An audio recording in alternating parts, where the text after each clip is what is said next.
report met on October 18th. Maloya's down only 1.75 feet from the spillway. And this is unheard of in this late in October. Report from Manager Campbell with a slide presentation on the Lake Dorothy Spillway Rehabilitation Project. The project is almost completed and in compliance with the Dam Bureau standards. I visited the site myself, and it's very well put together, and it's going to help the overall water situation from Lake Dorothy. The manager reported on the Segerstrom Creek restoration project, and it is finished as of last week, and the contractors removed their equipment and they reclaimed the area as they backed out of the Segerstrom area. We also heard from Geneva. We had a financial report that is in good shape. The water department is holding its own. Auditors completed an audit last week, and kudos to Geneva on a job well done. That's my report. Do you need to add anything, Mr. Campbell? No, sir. Okay. Raton Public Service, Commissioner Giacomo. RPS meeting is actually tomorrow night, but just to cover was given at the October 11th meeting for the City Commission. A briefing by the General Manager, Boo Walton, stated that the Unit 6 GE Gen Bacher engine and generator is in place in the building, and the building walls have been closed up with all the electrical wiring and plumbing to be has started and will take some time to complete. Testing could be conducted in mid-March with the commissioning to be possible around April 21st if all goes well. That'll be it. Thank you. Park and Recreation Advisory Board, Mayor Pro Tem Sagata. No report. Senior Citizens Board, Commissioner Chavez. The Senior Citizen Board met today at 10:25. It was a rather lengthy meeting. It was discussed and approved the financial audit for fiscal year 2016. And happy to report that the auditors found no deficiencies or weaknesses and gave an unmodified audit. This is kudos to Mr. Sagata and Ms. McLaughlin because they did a well-run job on balancing the budget and taking care of the audit. We discussed upcoming FYI fiscal year 17, a 5% decrease in state funds and budget reductions. It's going to hit the Senior Citizen Center. And we also discussed and approved the financials for FYI 17, the first quarter report. Colfax County Senior Citizen continues to be run very efficiently. Is there anything you need to add, Neil? No, it's just, it was a 5.5%, which is gonna be almost $24,000 that we're not gonna have to provide services for seniors, so we will be looking at reduction in some services, not the core services. We'll continue to feed seniors as we can, but we'll probably have to make some adjustments in staff and that, so it's not a good time right now. Thank you. Thank you. Planning and Zoning Commission, Commissioner Schuster. Meeting of the Planning and Zoning Commission was at 7 o'clock on Thursday, October 20th. There was no old business, but under new business, there's vacant chairman position, and the motion was made by Randy Madison to elect a new chairman. Charles Hyde nominated Randy Madison for the position of chairperson. Randy was elected with a 5-0 vote. Co-chair motion was made by Randy Madison to elect new co-chair. Chris Candelario nominated Charles Hyde, who was elected with a 5-0 vote. Administrative report, P&Z Administrator James Matthew reported on Planning and Zoning Conference on September 14th, 15th, and 16th in Santa Fe. Subjects covered at that conference were zoning inspections, cell towers, demolition procedures, bed and breakfast permits, solar, movie permits. Randy Madison added some input on the usefulness of that conference. And the next conference will be February or March of 2017. The Beehive, it was reported that the Beehive project is on the way. They will be bringing in at some point soon a plot plan for approval. Fairview Avenue was reported on. Number of P and Z applications processed to date is 135. And there was a report on the number of buildings that are to be demolished. There being no other business, the meeting was adjourned. Thank you. Housing Authority, Commissioner Schuster. And the Housing Authority met October 18th, 2016 at noon. There was no old business, new business, including review of prepared check vouchers, financial report, and financial statement, and review of investment register, all which passed. Other business, they select an architect, engineer for 2016-17. Out of the capital fund years, they chose Alpha Design. The housing manager report, they did have their annual audit, and they did find one small finding which is easily corrected. They will be looking at repairing bathrooms, and they did a sample with 2 sample bathrooms to see if it goes well with bath fitters. They had a meeting for regional housing authorities in which Wagon Mound, Clayton, and Raton attended. And they had 11 applicants for a job opening that was advertised on KRTN. Stoven Construction has almost completed or has completed the new door installation. Airport Advisory Board, Commissioner Chavez. No report. ATZ Zoning Commission, Pro Tem Sagata. No report. Arts and Culture Board, no report. North Central New Mexico Economic Development District, no report. Library Advisory Board, Commissioner Giacomo. There was no meeting in October. ATZ Zoning Authority, no report. Financial Advisory Board, Commissioner Chavez. The Financial Advisory Board met on Thursday, the 20th of October. We reviewed the finances and approved to be presented to the City Commission for approval this evening. Approval of the October 11th, 2016 regular commission meeting. Minutes. Madam Mayor, I found no changes that need to be made. I make a motion to approve the minutes. Second. We have a motion and a second to approve the minutes of the October 11th regular commission meeting as presented. All in favor say aye. Aye. Opposed? Motion passes. Deliberate and act on an event form, Raton Main Street Safe Trick or Treat. Mr. Barry? Mayor and Commission, you have a packet in front of you with, that shows the city review, our emergency services and our public works. You also have an attachment from Main Street describing the event. It will take place in the afternoon. It is a safe trick or treat in the downtown area. Our staff has reviewed the event. We will see a couple of Halloween-related events as we go down the agenda. This one has been through the review process, and we recommend approval of the event for our part.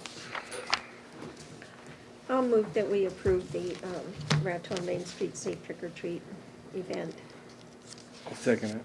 We have a motion and a second to approve the Raton Main Street Safe Trick or Treat event. All in favor say aye. Aye. Opposed? Motion passes. Deliberate and act on an event form, Raton Main Street's 3rd Annual Festival of Light street closures. Mr. Berry? Mayor and Commission, in this event that to be held on November 26th, floats will enter First Street at Cook Avenue, proceed north to Park Avenue, depending on the number of entries. Cook will be blocked at First Street after all entries have been lined up. The street lights will be off between Park and Cook for the period from 5:15 p.m. to 7 p.m. Floats will be judged, the cash prizes would be awarded to entries. The street will be closed, but spectators would walk along the route and take pictures. There will be vendors, and they hope to have Christmas carolers on hand on that evening. This event has been reviewed by Police, Fire, and Public Works, and we recommend approval. So moved. Second.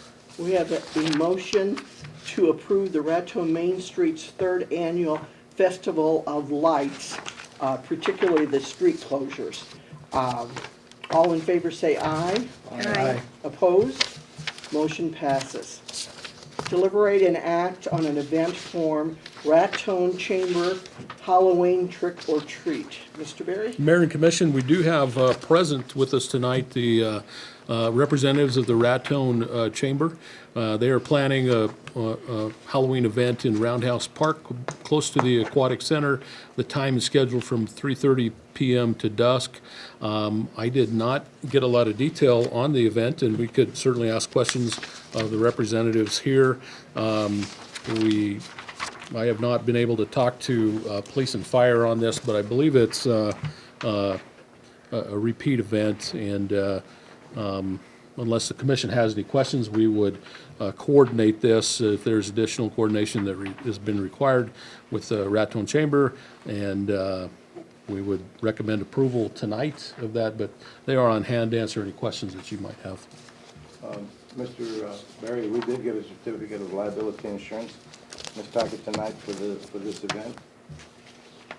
So that will be added to the packet. Correct. Would you like to come forward and give us an overview of this event?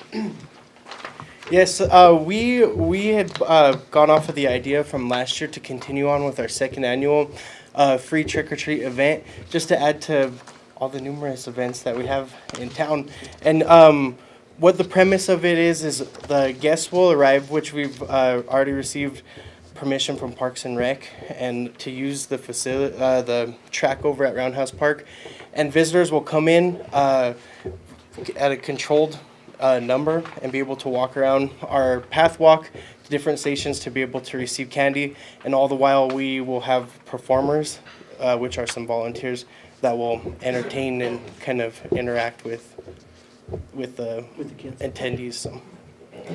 And you know, we use this to go along with increasing our membership campaign also, to kind of just develop rapport with different businesses throughout town with contributions of candy, and then also just to decorations and whatnot. So Okay. just to be able to include additional businesses too. So. Does anyone else have any questions?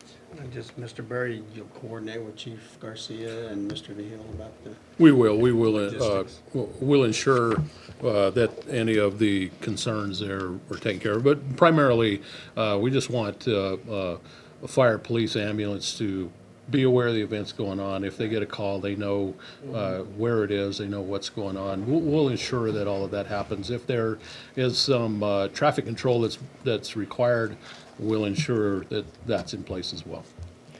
And to add to it, we additionally consulted with the New Mexico State Police to have their presence there to ensure safety. And then we also have the Colfax County Rapid Response, who also volunteered to pass out candy, so they'll be on hand also. And the date is the 30th, Correct, on Sunday, and it's actually from 4 p.m. until dusk, 4 p.m. Okay. until we run out of candy. Alrighty. I'd make a motion that we approve this event. I'll second it. We have a motion and a second to approve the Raton Chamber Halloween Trick or Treat. All in favor say aye. Aye. Opposed? Motion passes.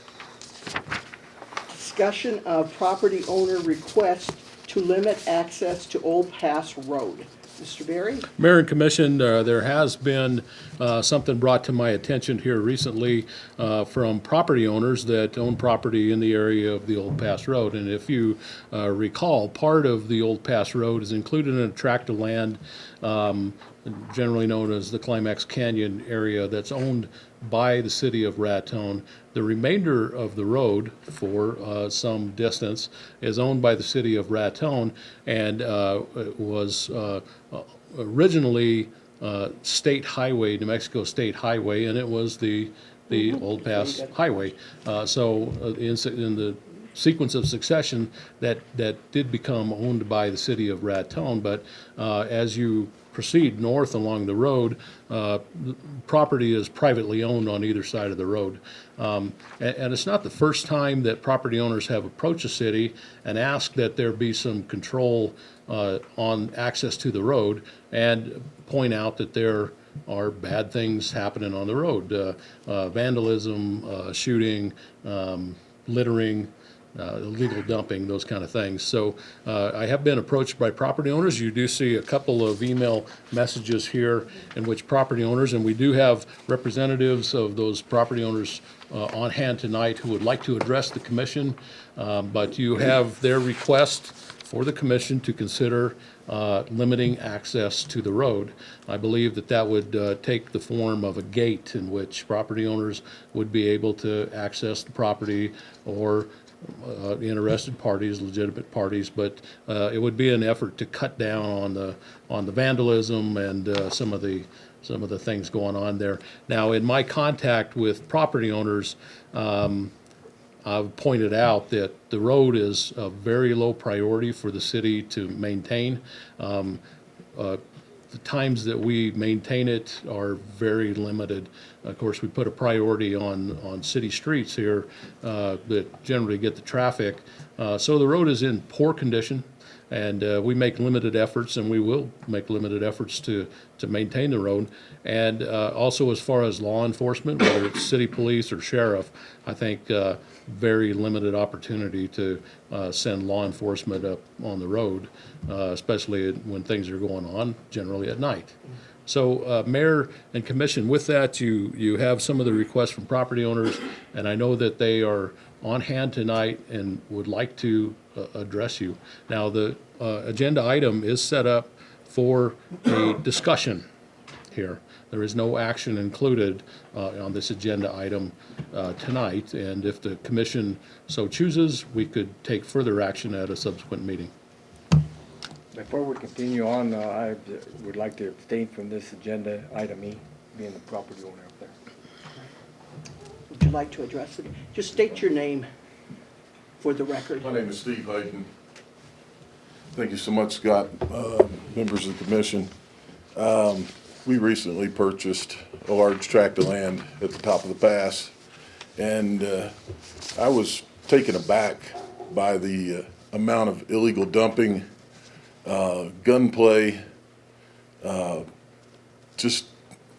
It's absolutely amazing. Some of you have visited, seen firsthand the results of unrestricted access. City Manager Berry, you and I have had some back and forth about where the gate needs to be placed. I think that's something that could be determined at a later date, but we'd sure appreciate any help that you could see it fit to give us so that we can protect our property. Mr. Hayden, you and I have talked about this too, and I'm in agreement about the fact that it's unrestricted firearms that are being used without any care to the possibility of somebody being in the line of fire. As you discussed with me, you've cleaned up the area where they had at the very end of the road, they had a firing range, so to speak, old refrigerators, TVs, anything that they could haul up there, they put there, and then they shot it full of holes. There's probably 10,000 pieces of brass on the road up there. So I understand where you're coming from on this. Thank you. We have discussed this.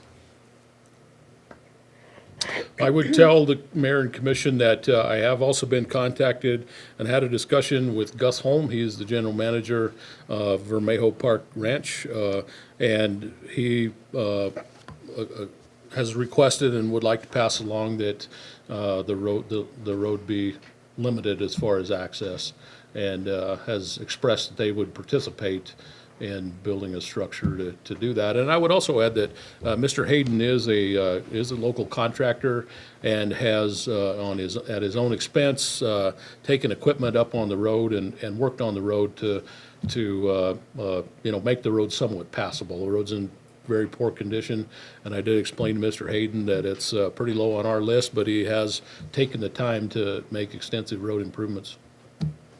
We've placed $1 million worth of heavy equipment on the property, and it's our intention to leave it there to collectively make this road a better place for all of its occupants. Thank you. Thank you. Also, Mr. Hayden and I discussed, and he did say that in the event that there's somebody that really wanted to see the historical value of the old past, all they would have to do is get in contact with him or the property owners and with proper, ask for permission, and he would be more than happy to let them see it. Absolutely. But what's going on, and we did see, when we were up there, we did see the dumping of roof material from all the roofing, couches, refrigerators, chairs, beds, all this stuff has been dumped off the sides of those canyons up there, and it needs to be put a stop to it. Thank That's all I you. have to say. Well, now, would we leave the control, we couldn't leave the control of the gate up to the landowners, it would be my guess, that as far as legal ramifications, since it is a city road, but is that correct, Mr. Berry? or- Mayor and Commissioner Schuster, I think that we are just bringing this to the commission for discussion tonight. Right. Obviously, there's some details to work out. How access works is definitely something that we would need to discuss. There is a kind of a similar situation with Gardner Road in the county, and we do have a county commissioner present here. Some time back did limit access to Gardner Road because you have an unsafe bridge on the road. And so in that situation, there is a gate. Property owners have access to come and go as they need to. And of course, the county can come and go. That is a Right. gate and a structure placed by the county and maintained by the county, I understand. But property owners that have a legitimate function there are able to come and go as they need to. Of course, They open and close the gate. right. And our, Well, it seems to me this is it's a safety issue that goes beyond the property owners, and that it would be prudent and wise of us to do some limiting of access. exactly, our, the equipment that we're proposing to install on the gate is an integrated, IT-friendly, computerized access system. And these devices come standard with, similar to the Knox function of a Knox box for fire department access.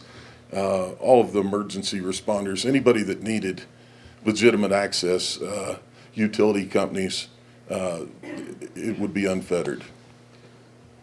Of course. Well, yeah, I believe we should add this to an agenda where we can vote on it. I would agree. I know I've been involved since 2011, and we've talked about this a couple times, so it's time to maybe do something about it. Thank you. For example, another thing, a good friend of mine has property up there, and they shot 27 holes through his front door. And not only did it just go through the front door, it went all the way through the back windows. So should somebody have been in there, and it's ridiculous that the access that they do have to go up there, and it's happening at night, in the afternoons, in the daytime, early morning. So personally, I'd like to really address this problem. Thank you so much. Just let me know if I can be of any help, any supporting documentation. We'll be happy to work hand in hand with you and make it a better place for everybody. Well, we appreciate your efforts, Mr. Hayden. Thank you so much. Any of the rest of the homeowners, residents have anything? Thank you so much. So I'm looking for some direction from the commission on this item. We could put it on the agenda as for the November 8th meeting, and if the commission would like to see an item for action at that time, we can bring it at that time. Is there any way that, is there a possibility that we could deed that portion of the road over to the property owners and make it a private road? And they would have to maintain it? There is. And it would consist of you vacating that right-of-way. And what I would suggest is, I will get you what documentation I have for the commission's review at that meeting, and I would say certainly that's an option. And we would have to know if you would be agreeable to that, of course. We would be agreeable, and we would, as one of the majority landowners, we'd be more than agreeable to maintaining it and putting into place a homeowners association, so to speak, that For the that deals road. strictly with the Right, road with the and road. access for all the property owners. We thank you so much for that gracious gesture. No, it hasn't happened yet. Just a It's a suggestion. great idea. Mr. Berry, I would suggest that we do place this as an action item in the November 8th meeting. Right? I agree. Is there any other discussion, questions? I'd also stipulate that in the event that there were any cost incurred with the quitclaim deed or the redeeding of that property, that we'd make sure that that funding was taken care of by this proposed association. So it would not be a cost burden whatsoever to the city of Raton. Thank you. Thank you. Thank you. Okay. Thank you, Mr. Our next Hayden. item is, Thank you, Steve. pardon? I was just saying. Thank you, y'all. Steve. We appreciate y'all so much. Public hearing, introduction to Raton, New Mexico Code of Ordinances, Chapter 33, City Personnel Policies, Section 28, Collective Bargaining, providing for a Labor Management Relations Board and other revisions. Mr. Berry. Mayor and Commission, this item is set up for the introduction of a revision to the existing Chapter 33 City Personnel Policies Ordinance, and specific to Chapter 28 of Collective Bargaining, and it makes those revisions, providing for a Labor Management Relations Board. It also provides a definition of supervisor under that section, and it substitutes certain functions that previously had been assigned to the Personnel Board to the Labor Management Relations Board. This item is brought to the Commission in response to a settlement agreement. That's the sheets in gold that the Commission has in front of you. And this settlement agreement was reached between the City of Raton and the International Association of Firefighters, dated, it was discussed in 2012 and it was executed in 2013.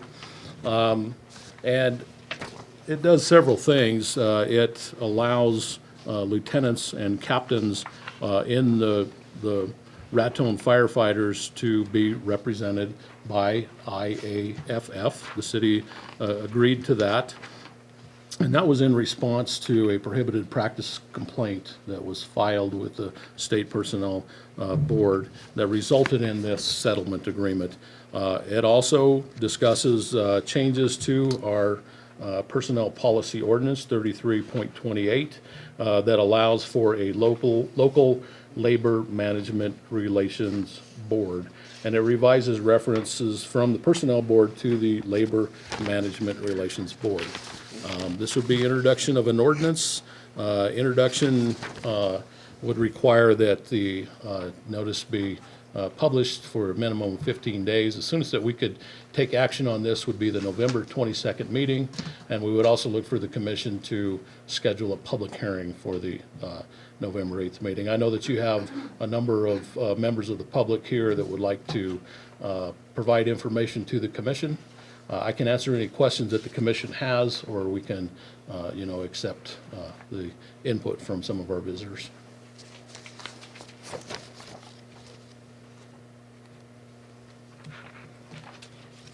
The conclusion of that is that the city has agreed to implement these changes to the ordinance, and while other agreements in the settlement agreement have been completed, the revisions to the ordinance have not been completed, and so we're here tonight to clean that up. Would you like to address this? I guess just for the record, again, Mayor, City Council, City Manager, City Clerk, my name is Roy Fernandez. Again, I represent the United Mine Workers of America. I represent the water guys here, work for Raton Water. And again, collectively, with the FOP, Fraternal Order of Police, with the IAFF, the firefighters, and with ASME, the street department, we found out about a possible change of the city personnel, just to give you a continued background and history here, which I think is very important for you all to know. We all collectively found out about this possible change of the personnel ordinance that affects all 4 unions about 2 weeks ago. And last week, we were informed of a meeting with the actual personnel board. So we actually met in this room, and we went over the changes. And as Mr. Berry, City Manager Berry, has stated earlier, this was, it dates back to 2011, on an unfair labor practice charge that was filed by IAFF. Basically, it was settled and signed in 2013. City Manager then, Mr. Kempfer, signed that agreement with the firefighters. So the agreement is a couple of pages long, but I think what's important in the settlement agreement is for you all to look at the first paragraph, which is number 1, that states the city will revise and amend Personnel Policy 33.28 to add a section that mirrors the PLRB's model ordinance provisions relating to a local, and in quotations, Labor Management Relations Board, and revise all references in 33.28 from Personnel Board to Labor Management Relations Board.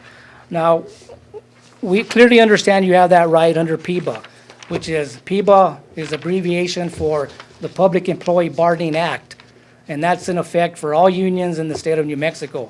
That's what we follow if there's not a local board in place and a union files an unfair labor practice charge, or they file an impasse procedure during collective bargaining. So those are the only 2 things that I believe that an actual local board, you all are calling it a labor management board. I've always heard it as a local board. So that if you have an impasse procedure during collective bargaining and you reach impasse, you can bring that to the local board or the labor management board.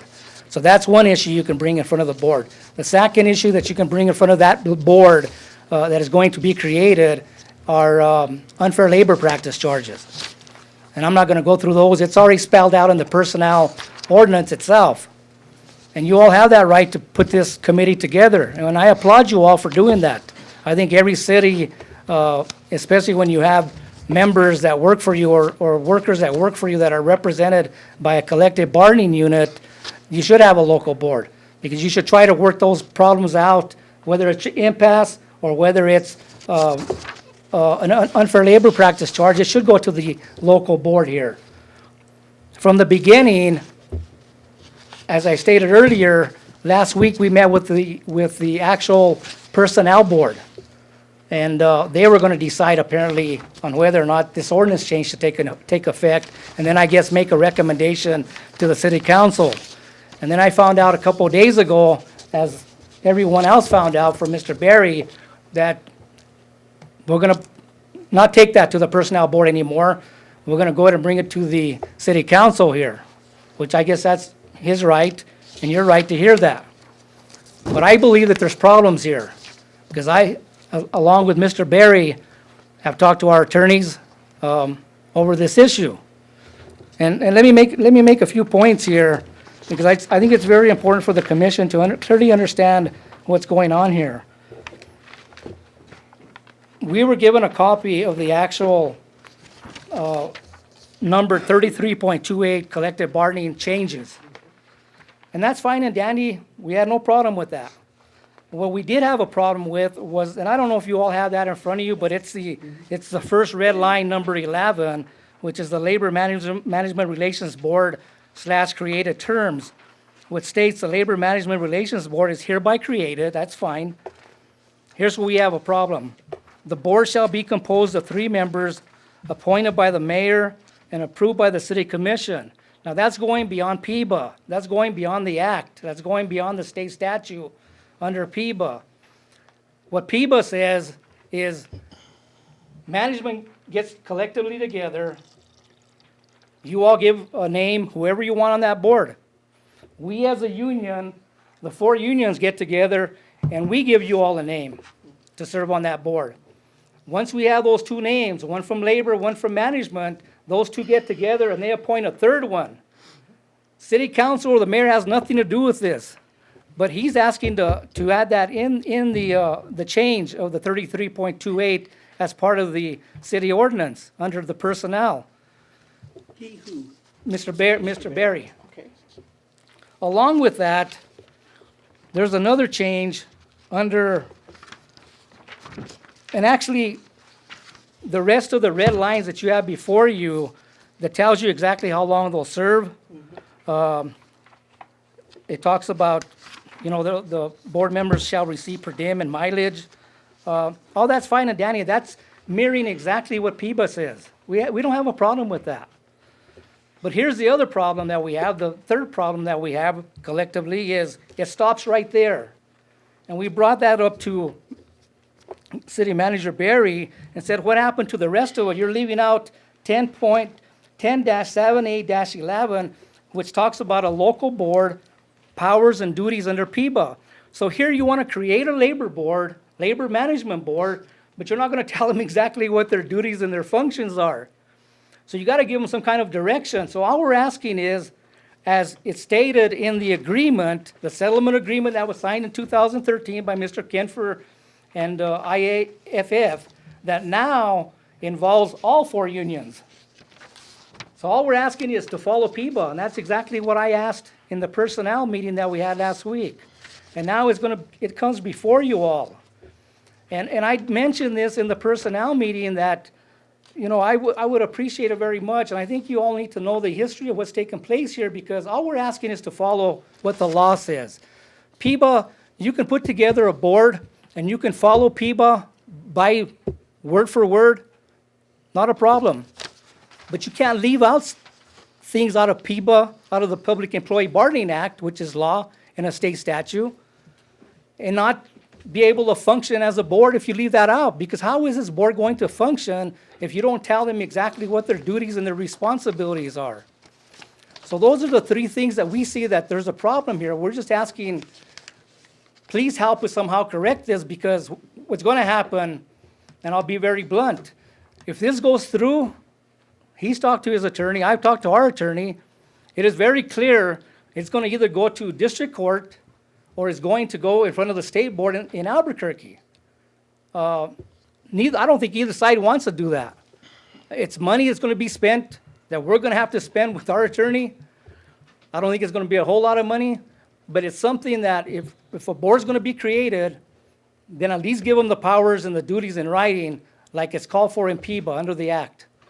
And please don't take away that, as I said earlier, how this board is created, one from labor, one from management. It should not be an appointee or appointees by the city council and the mayor, because that's not what PIBA says. That's not what the state law says. So you're going beyond what the state law says there. And that's all we're asking is, please follow exactly what PIBA says here, so that we don't end up in district court at some point or in front of the state labor board. And to me, I think it's easier just to sit down and try to work this out rather than get the attorneys involved, because it's going to cost the city of Raton some money, and I don't want that to happen. But, we have our rights that we have to protect here, because we all do collective bargaining, whether it's the firefighters or ASME or if it's the police or myself representing the water department.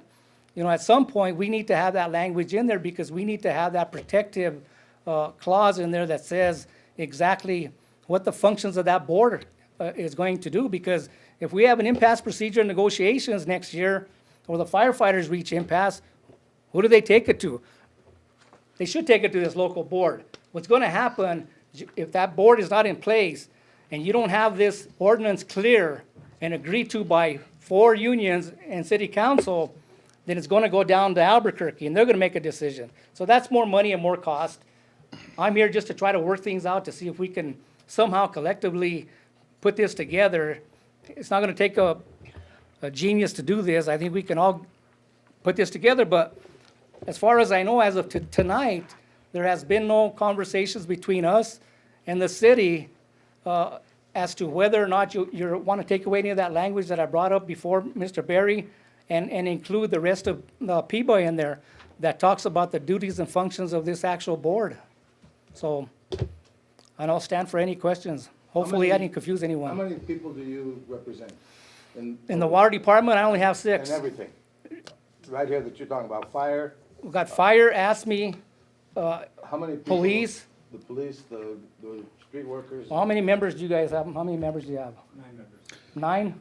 Mayor and Commission, if I could interject, I'd like to ask IAFF, is Mr. Fernandez representing you in this matter? Do you agree that Mr. Fernandez is representing you, and the statements that he's making represent your wishes? I can answer that question. I'm asking let Mr. me I'm answer this asking que- Captain Green, is Mr. Fernandez representing you tonight? And does he represent what he says? Is your agreement?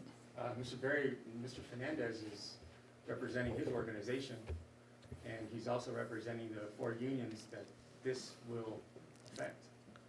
I'm looking for a specific answer.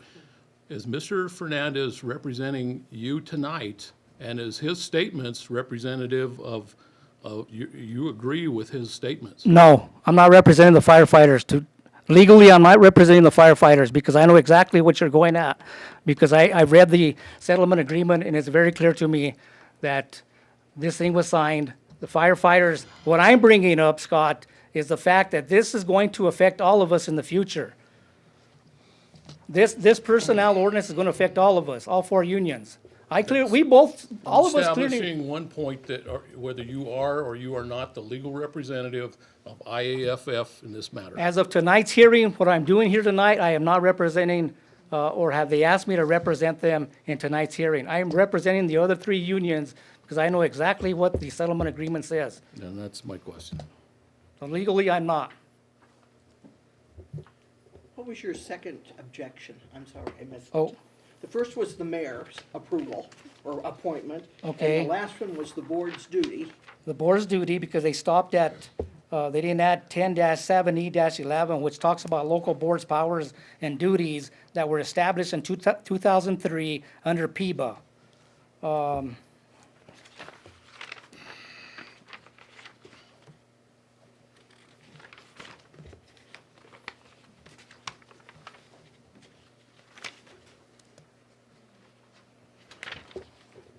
Well, as far as I can recall, I think those were the only 2.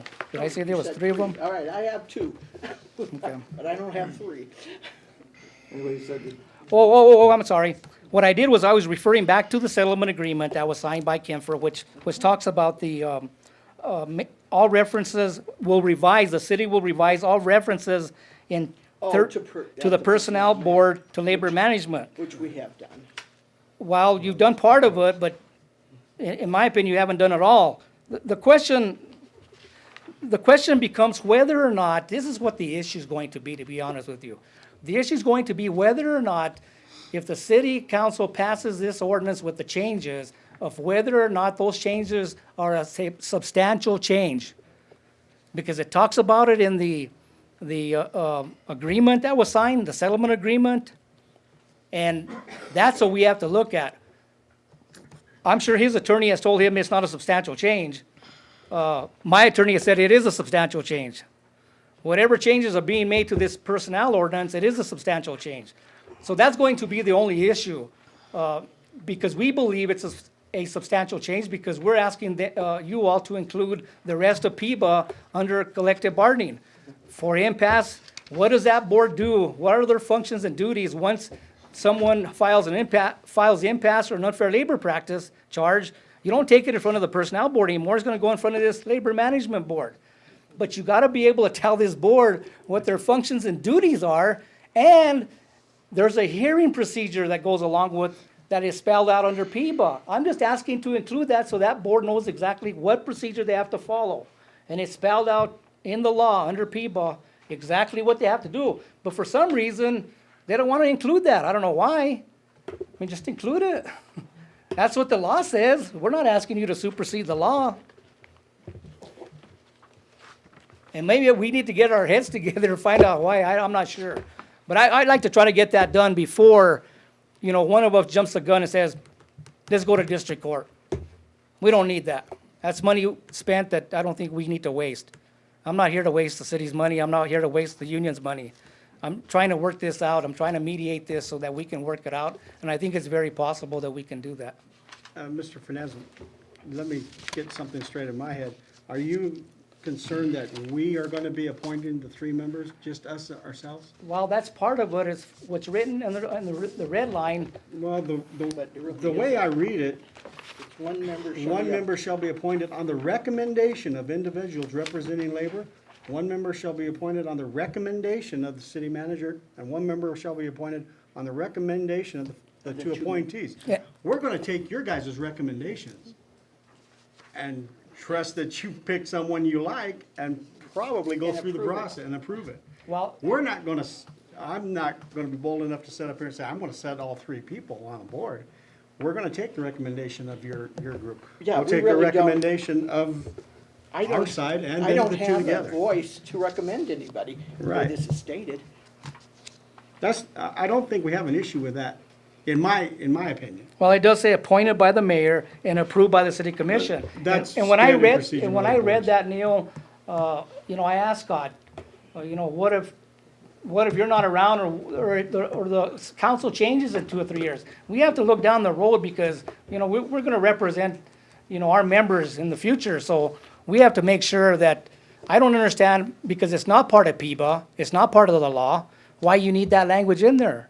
Because what if we get into a jam and you say, well, I'm not gonna recommend that person? I mean, I could ask my wife to sit on that board. You might not like her sitting on that board. And you say, well, we're not gonna recommend or appoint her on there. That could happen. That's why the law, PBA, doesn't have that language in there. So I was wondering, why are you even putting it in there if it's going beyond what the law is? And, Well, Mayor, Roy, you mentioned if we voted it as it is here, you mentioned what happens down the line. It would take another referendum to change it. That's true. That's what it would take to change it, because if we accepted it as it is now, then you said, we're gone, or whoever's up here at that point, then at that point, then what would have to happen is they couldn't just come in and say, we're changing that right now. They would have to bring it to a referendum and to an ordinance. So it's not gonna happen quickly like that. I have one other question is, Yeah. PIPA, why do we have to get PIPA involved at all? Let me ask you that. Why do we have to have PIPA, as I understand, I'm not familiar, I'm just learning this stuff myself. Okay. Why do we have to have PIPA involved in all if we have a local Labor. labor management board here? Well, That you, would sit down with the members of the different bargaining councils. Commissioner Chavez, I think you've made my point, is, that's what I'm asking. So that if you're gonna have a labor management board, then have them follow PBA, because PBA tells you exactly what the procedure is, how you hold your hearings, if there's an impasse procedure, or if there's an unfair labor practice charge. It's not gonna no longer be held by the personnel board. They're just gonna handle personnel issues. That's all they're gonna handle. I'm aware of that. And who knows, we might not even have an unfair labor practice or an impasse, but, this year they're negotiating a contract. I'm gonna be negotiating a contract next year with Scott and Dan Campbell. We've never gone close to reaching impasse, but thank God we haven't. But right now, if we would have reached impasse without this board, we'd be going down to Santa Fe, because there isn't a board, an established board here. So I think that only, As I understood it, maybe I'm wrong, if you have to go down an impasse like that, don't you have to go through a mediator first? you do, under the city personnel ordinance right now. Yes. Right. And so the mediator then makes a decision, you don't like, then you take it to the labor board, is that Well, they make a a recommendation, yeah. recommendation to it? That costs, as I can dig up, that costs 10 grand for a mediator. No, it doesn't, because they're federal mediators and they're free. I've used them before. They're free. They don't charge you anything. Okay, I was saying that if it's gonna cost $10,000 to have a No. mediator, tell us what, you can't sit down and discuss ourselves and come to an agreement without involving state. That's just my opinion. Yeah, federal mediators don't charge you anything. I've used them down in Gallup. I've used them on the Navajo Nation. They're free. The federal government gives you a federal mediation, federal mediator. They come down, they mediate for nothing. They don't charge you anything. Well, I'd like to look over this before we make a decision. Well, this is just a discussion. This is Yeah. just a discussion. this is just There's the a lot of this that I need to look into. Yeah. You have a question for Mr. Campbell, Mayor? So I have just, before we discuss that, I'd like to go over some of the information that I've provided for the commission and address some of the information that was brought up here. So the commission, in your purple sheets here, you have 3 pages out of the PIBA practice manual. And it talks about the history of what we're talking about a little bit. And the one person that has really been around the city of Raton's collective bargaining situation for probably more than 25 years is Mr. Campbell. And I'd like to call on Mr. Campbell to give some clarification, but I'm going to give just a very brief summary here of what this is telling you. So what this is saying is that a handful of municipalities in New Mexico, and Raton is one of these, have a local ordinance that allows for collective bargaining.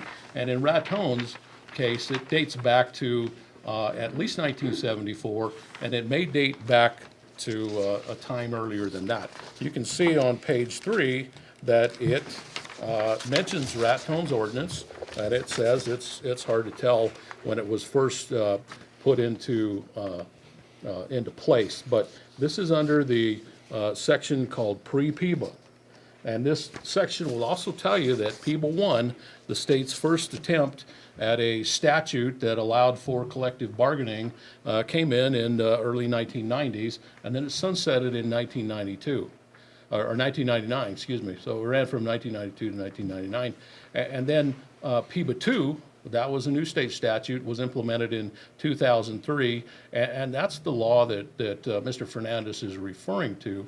But what you'll see from this document is that those municipalities that had an ordinance in place and their provisions and allowed collective bargaining, they're grandfathered in. So when Mr. Fernandez says you've got to follow the law in Raton is your ordinance, the city ordinance. That's the law.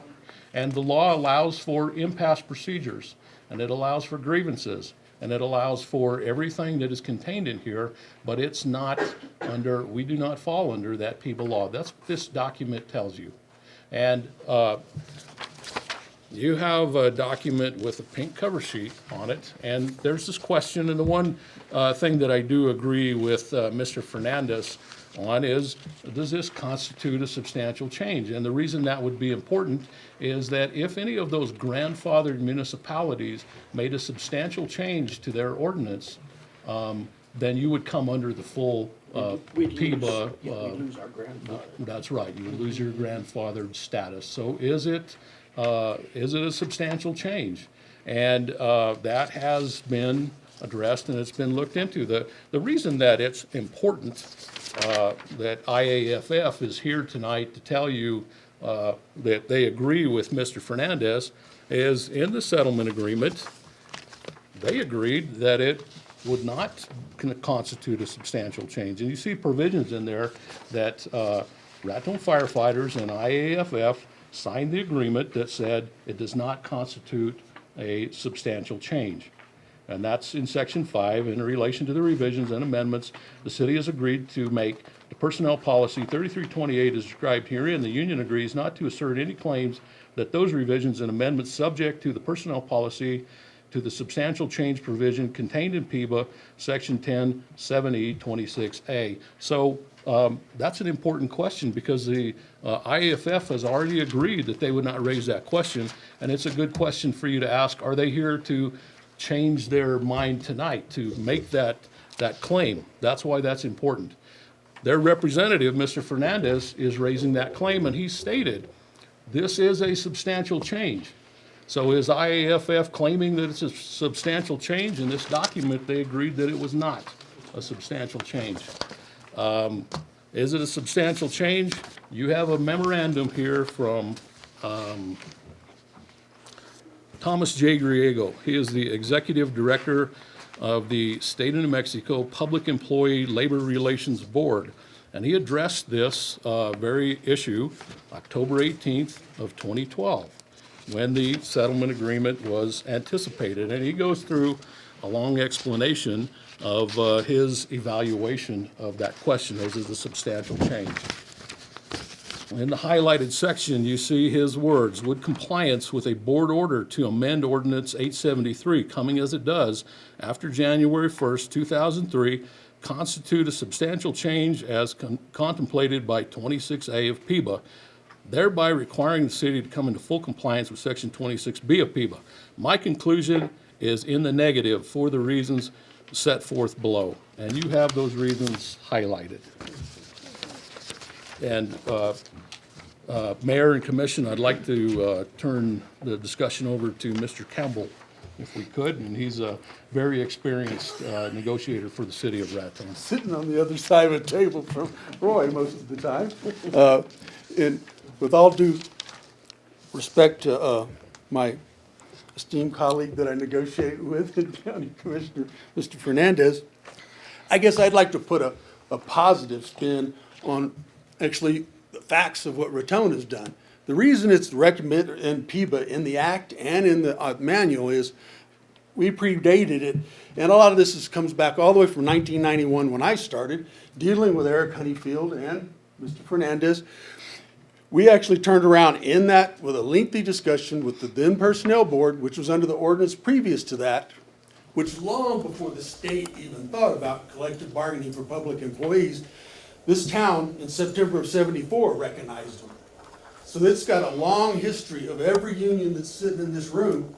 We've sat down with them before PIBA even thought about it. And it's gone through ups and downs of PIBA 1, PIBA 2, several legal challenges. And irregardless, in the middle of that, with UMWA myself personally for over 20 years, we've negotiated 8 contracts. One of them in particular, when PIBA was out of use, we still negotiated a contract. I don't see Raton ever changing that. It's worked quite well. I learned that from a previous city manager 25 years ago, and we've worked through this. So I'd actually like to say what we've accomplished is probably a plus compared to the battle the state law goes through, which could, based on any elections, could still change. And I bet we would still move forward with our ordinance and go forward with it. This was a lengthy battle. I was involved in it a little because it would affect us in negotiations with Mr. Kempfer and I and some discussions. But part of it was to keep our grandfather status. This change was made in here to add that in there, but at the same time was to make sure that we maintain that same status. That's the reason Mr. Griego was asked early in this process of what it would be.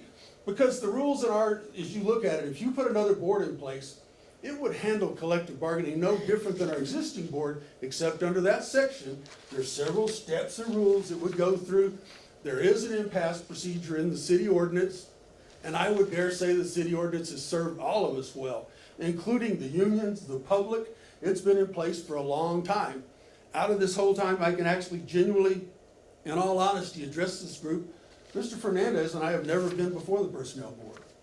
We've never even gotten close to impasse. Oh, we've had our heated discussions and been through negotiations and worked through tough economic issues and trying to solve it while you serve the citizens and the employees. Because that's who we all work for, and anything that happens in here comes from public money. It has to. That's where we end up going to. So as we go through these issues and address it, that's what was brought up.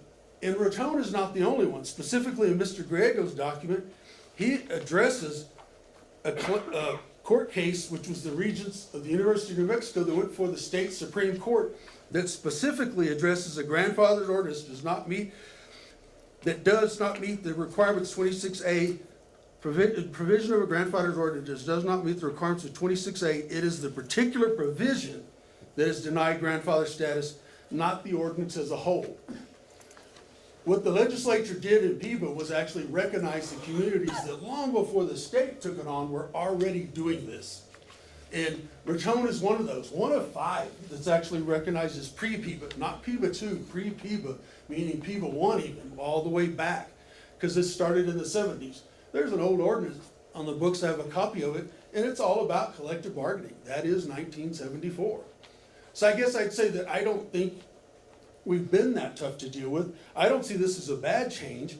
I do believe, even the part that brought up, it was a recommendation from the 2 groups. It is, probably the mayor approving it is just complying with a city ordinance where that position had to go through the mayor, because it is to maintain this as a grandfathered city ordinance. I actually would just say we've had a really amicable agreement. I know myself personally with Mr. Fernandez and UMWA. I guess I'm a little confused at why this is such a big issue and why we're having that much trouble, when I actually think, as far as the city of Raton, and specifically speaking myself, we've had an excellent relationship dealing with the unions. And at this point, it actually acts like there should be some distrust. I actually think there should be more trust for the city of Raton, since we're actually 50, 60 years, we have a lot longer history of doing this collectively bargaining with unions than the state.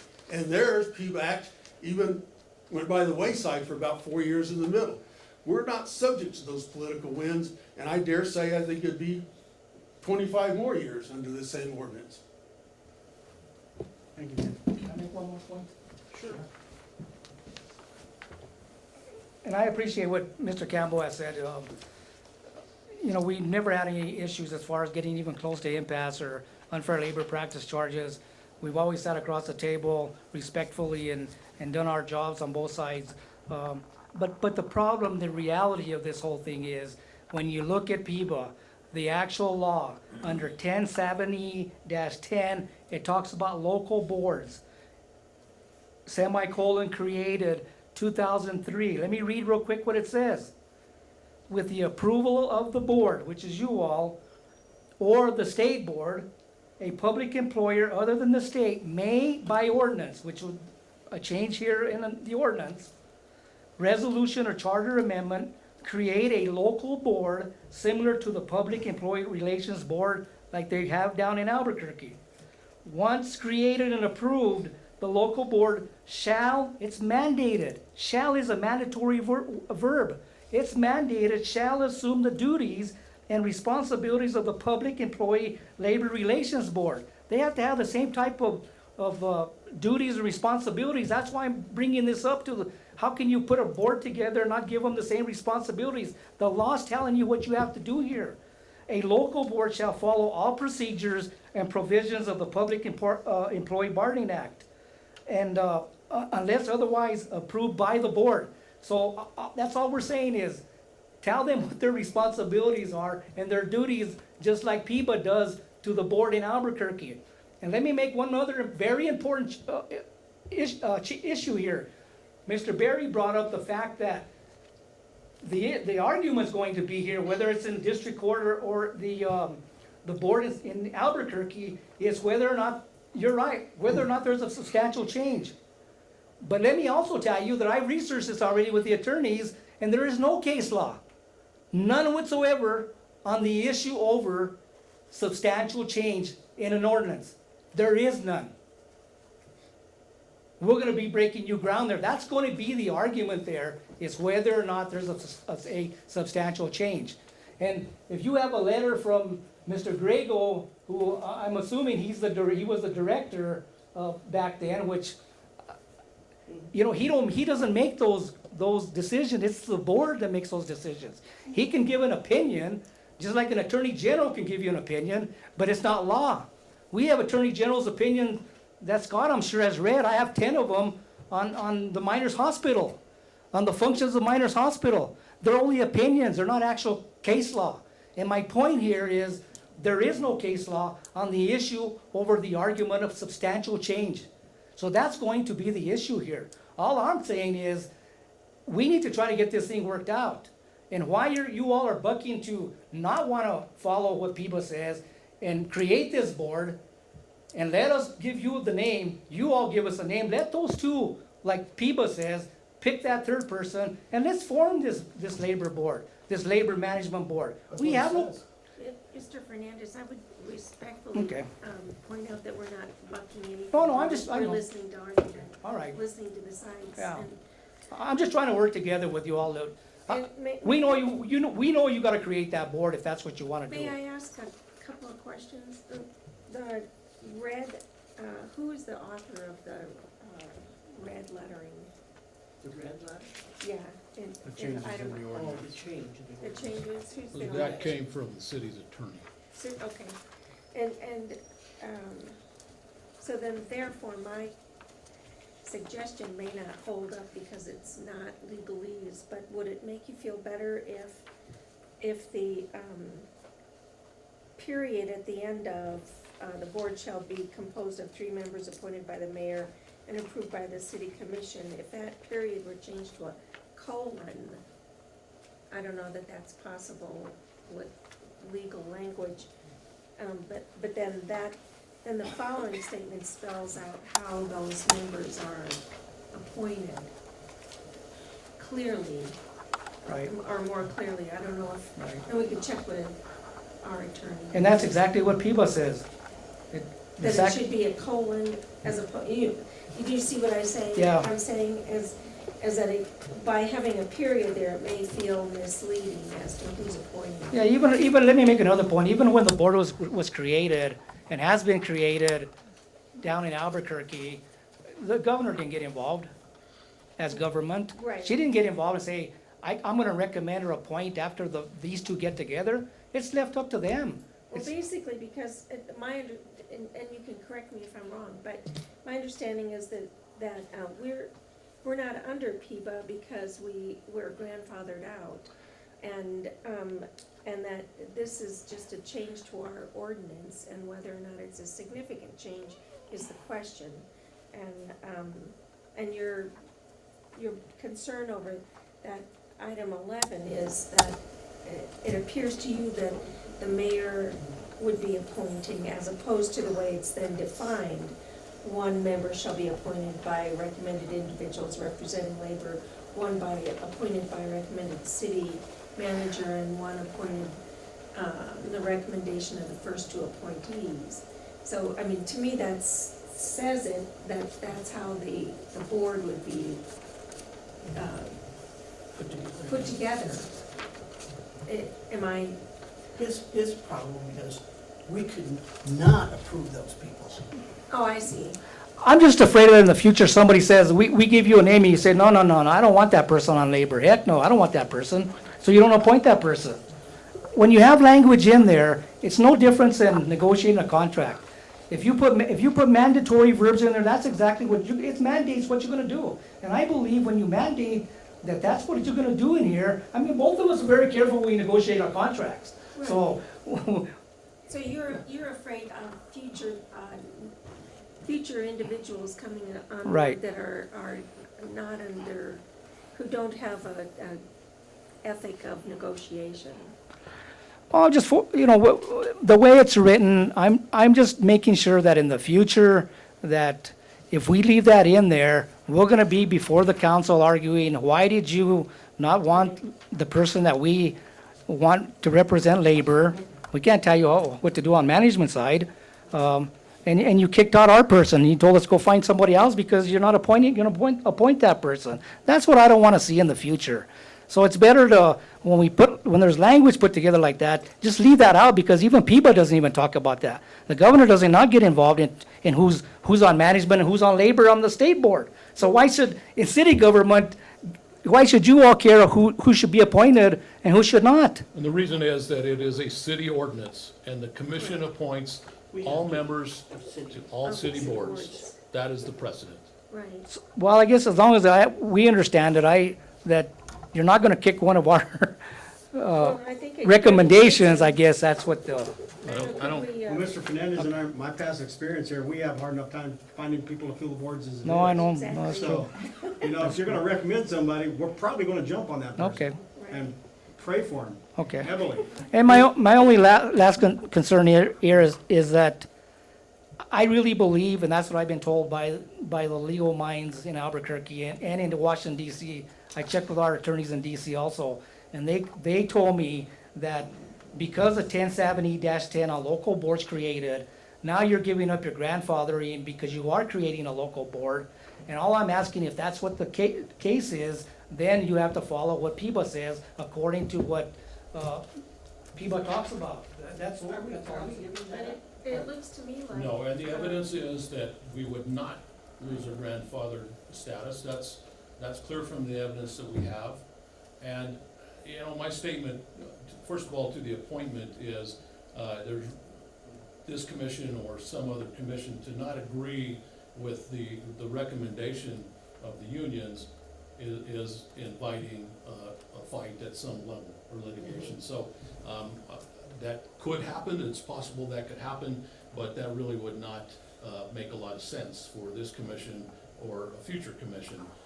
It's clear what the intent of that is, that you would agree to their appointee, whoever that is, if they meet the requirements that are listed here. And you would also appoint the other person that's brought in front of you, and that those two then would pick a third person, and you would appoint that person.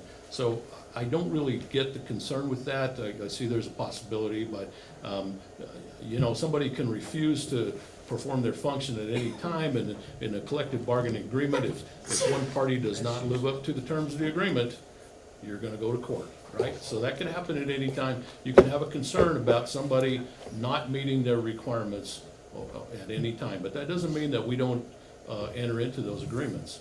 We take it on good faith that we're all gonna do our part. So I don't know that that's that big of a concern. And the second concern that you would lose your grandfather status, the evidence is to the contrary.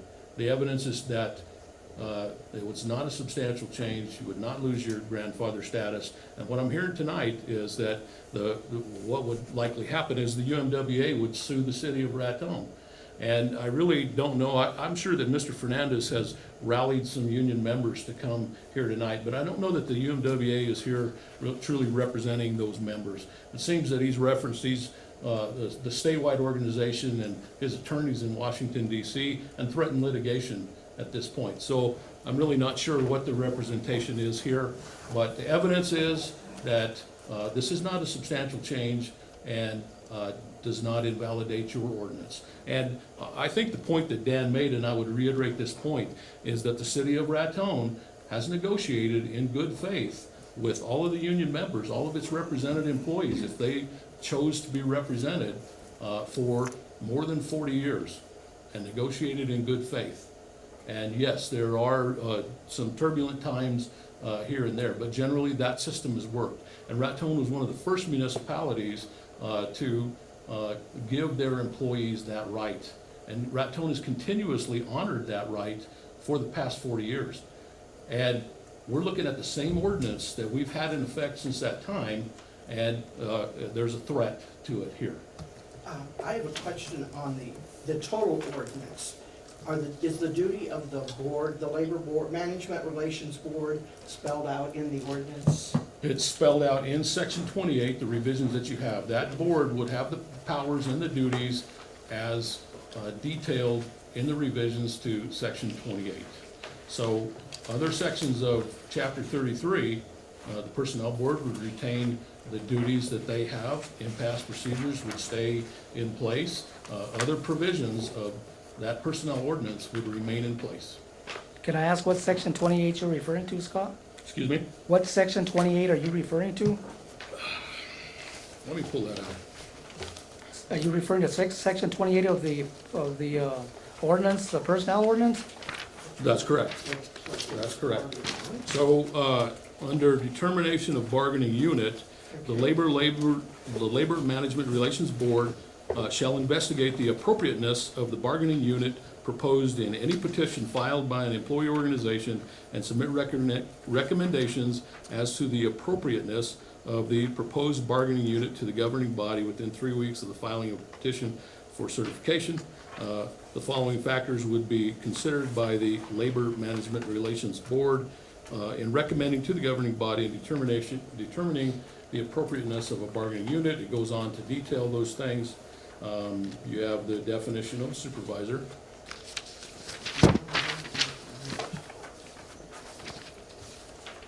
Decertification, the Labor Management Relations Board would have a duty under the provisions for decertification. And you see a couple of revisions under that section for decertification. Under impasse procedures, it states that if by April 15th, the mediator is unable to effect an agreement which is acceptable to the city and the certified employee organization, the fact-finding panel shall be appointed. The fact-finding panel shall be composed of 3 members. 1 member shall be appointed by the negotiating representative, 1 by the negotiating representative of the certified employee organization. The 3rd shall be appointed by the other 2. If the 2 members are unable to agree, the chairperson of the Labor Management Relations Board shall select the chairperson. So there are the duties in section, The chairperson, select the chairperson. right, and what's anticipated, and in the fact-finding board, you appoint, management appoints a person, labor appoints a person. If they're unable to agree on the 3rd person, the chairman of this newly created board. The two-person board. Right. Okay. So it goes on to talk about the duties of this board in regard to impasse procedures and Okay. some of the, and violations of So the we section. actually have the duties of the board. Mayor and Yes. city council, if I can clarify something, this is what was given to all of us. Yes. So it stops right here. That's why in the meeting last week, in front of the personnel board, I asked, where's the rest of it? And Mr. Berry said, we're not giving you anything now, that's it. We were never told that you have to refer back to another portion Of the ordinance. of the personnel ordinance. My understanding was that's the duties and functions of the personnel board. If you're gonna create a local, brand-new board, that's what our whole argument is here. You're gonna create that, then you follow PIBA, or you tell us what the rest of it is. That's all we're asking. So Because I believe what you just read there, those are the duties and functions of the personnel board, because that ordinance is already established. That was one of the questions I asked in that meeting. Are you here to change this ordinance or to add to it?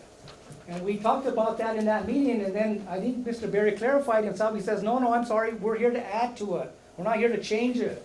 That's why I thought, Okay, well, that's a misunderstanding, Okay. because what we're doing is revising section 28 of the entire ordinance, and I think what I stated was that the rest of the ordinance remains in effect, that the revisions are marked here, which everyone was provided a copy of the revised ordinance. It was stated that it is a city ordinance, and it comes in front of the city commission for action, the public hearing, the notification. And we did state that a November 22nd date was anticipated, but that these are revisions to an existing ordinance and an existing section of the ordinance, and they're marked in color. So that was the intent, and if I miscommunicated that, I apologize for that, but it is an existing ordinance, and again, to state, this is a result of the settlement agreement, which the city has agreed to, that you have an obligation to meet the requirements of the settlement agreement. and you're exactly right. I think the agreement speaks for itself, and it says in there that you've all agreed to mirror PIBA. That's all we're going by. And I don't mean, I apologize if you all think that I was threatening. I don't threaten anybody. I just try to bring out the facts that, this is what's gonna happen. We don't need to do that. That's what I was explaining. Let's try to work this out. So if you all took that as a threat, I apologize. I didn't mean for that to take place, but I'll stand for any questions. But I'm glad we were able to bring this out in the open. But I think that I would respectfully ask this commission and the mayor to look at that agreement very carefully, because it says what it says. And it was signed in 2013 by your city manager.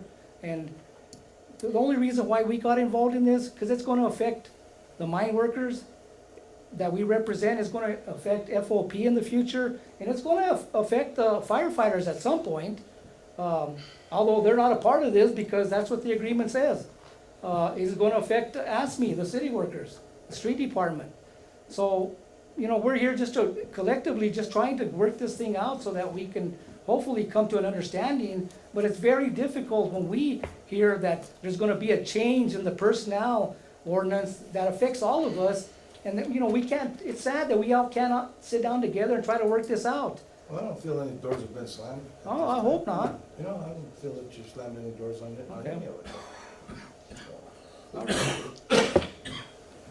it. With all due respect to Mr. Fernandez, it says it will mirror the Public Employee Labor Relations Board model orders provisions relating to rotation, Labor Management Relations Board to revise section 33A, the language to that. Did not say it would mirror PIBA. You know, this was a lengthy negotiation, that's why the firefighters signed it. The original agreement from the executive director was prior to those negotiations closing out. All of this was so we kept our grandfather status. And to say that we would be before PIBA, unless you're planning something that's never happened in 20 years, Roy, I don't see that happening anyway. And I would agree what Mr. Campbell said. When we were looking at this last time, it was to keep the control locally and not go down. Right. Have it go to the state. Right. Thank you. He and I were here together. Yes, we were. We had a discussion about like that then, about like this then. So then what we have to do now is, on this introduction, this is to have an open meeting on the 8th, November 8th, Yes. and then bring it to ahead on the 22nd. My recommendation to the commission is that we do have a vote to schedule a public hearing for November 22nd, and also in that motion to introduce the revised Do we ordinance. need a public hearing on the 8th as well? No, we only need one more. Because to review the requirements on a public hearing, we would have to publish notice of the public hearing 15 days prior to the public hearing, and we don't have time to do that on November 8th. Correct. So that would fall to November 22nd. I would make a motion then that we present this in a public hearing atmosphere on our meeting of November 22nd. Second. And I think we want to mention that we're introducing, And the introduction of the work revision. with the addendum that we're introducing this as an ordinance. Sorry. We have a motion and a second to have a public hearing on the New Mexico Code of Ordinance, Chapter 33, City Personnel Policies, Section 28, Collective Bargaining, providing for Labor Management Relations Board and other revisions. Can we have a roll call vote? Commissioner Schuster? Yes. Commissioner Giacomo? Yes. Commissioner Chavez? Yes. Mayor Pro Tem Segoya? Yes. Mayor Mims. Yes. Motion passes. Okay, our next item of business is to deliberate and act on appointments to city boards. And the first is a discussion on the Humane Society's ordinance revised committee. Revision committee.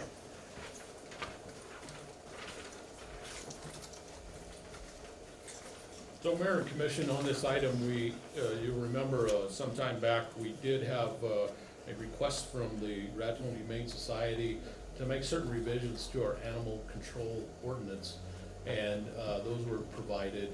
And I think that we anticipate getting some of the stakeholders in that process to sit down together and talk about specific provisions that are in those recommendations. So we're bringing it back to the commission to potentially talk about appointing some stakeholders to an ad hoc committee. I would like to see the animal control officer and the chief of police as a minimum, as far as the city personnel. And I'd like one person from the Humane Society and one person from the general public and the city manager. And I think anyone from the commission that would like to sit on this. I will appoint you. Watch out, we can't. Wow, I've never done this. Those sound like good recommendations to me. Please don't appoint. Is there anyone else that you think we need from staff? I think it's probably adequate, Mayor. That's adequate, okay. And this is to kind of review what, Review what Mr. was Barry gave it to presented, us. exactly, and revise it or accept it. don't everybody jump up at once. Was there a commissioner? I missed the name. Yes, anyone that would like Oh, to, okay. would, you know, Name just a, it. yeah, and, is one from the general public, do you think enough? You said one from the humane, one from the general public, One, police and And- animal control, correct, and the city manager? and then that's more than I would think so. Yeah, because I want to hear from the public.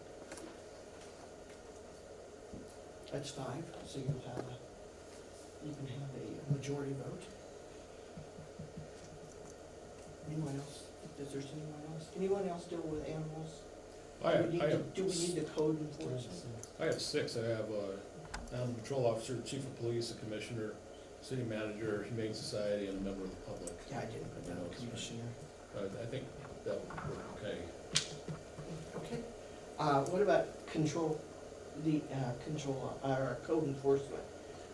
Would they be important in this? They really would not enter into, an animal Okay, issue other than, it may be a zoning issue at some point, but not under the animal control ordinance. Code enforcement would not participate in enforcement of the animal control ordinance. okay.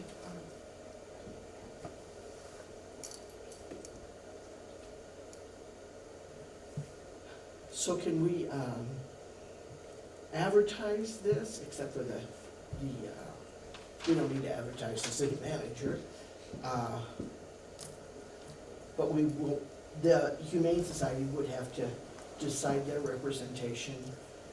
The chief of police, the animal control are given. We'd have to advertise, I guess, for the general public. Sure, and we can certainly do that. And I guess inform the Humane Society, Sure, ask them to send a representative.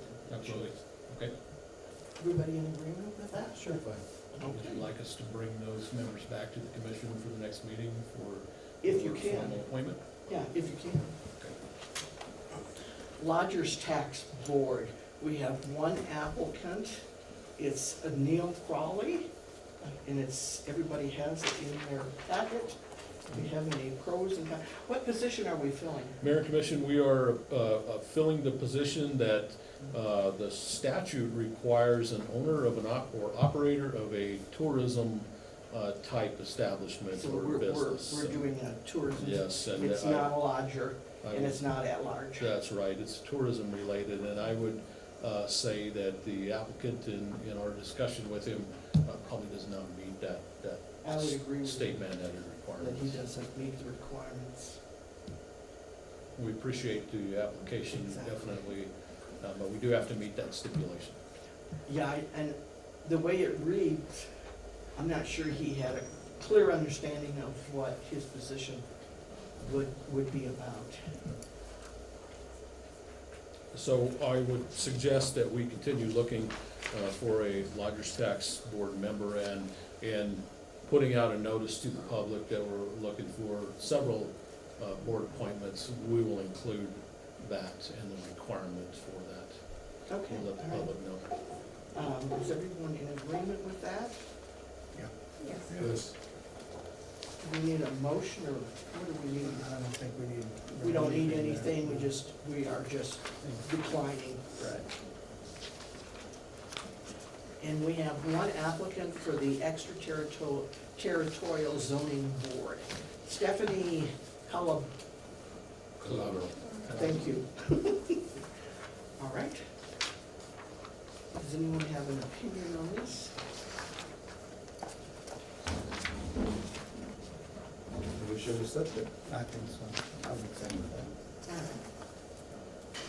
We have a motion and a second to appoint Stephanie to the extraterritorial zoning board.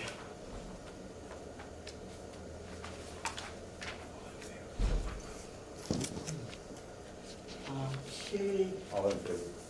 all right, we have a motion. Do we have a motion in a second? Yes. Yes. All right.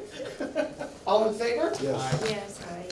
Mayor and Commission, I would point out that we need a second extraterritorial zoning board member. That will be another one that we're looking for, so we'll certainly entertain applicants for extraterritorial zoning board. We also need one that I sit on with the county, because I'm the only city person on it, and we need to. And in the zoning authority, that is determined by a memorandum of understanding with the county. And what it states is that there would be 2 county commissioners appointed and 1 city commissioner to the zoning authority. So, Also, what they're telling me is wrong, okay? right, yeah, we would get 1 vote on that, because it is only for county lands, and the city is involved because we anticipate that at some point it would be annexed into the city.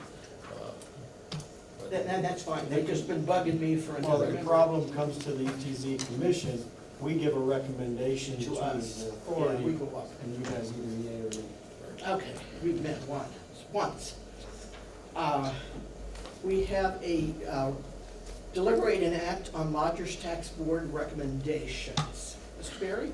Mayor and Commission, in your packet, you have a summary of the Lodgers Tax Advisory Board recommendation. They met on October 19th and made a recommendation that $3,000 of promotional money, well, maybe it's not promotional, we'll talk about that, but be awarded to Raton Main Street to be used for their 2016 holiday events, Navidad Ranchera and the Festival of Lights, actually has a contingency funding here. And we do have Raton Main Street on hand, and I'm sure they would love to tell you about their events. And I'd like a breakdown of the expenses if you have I it. do have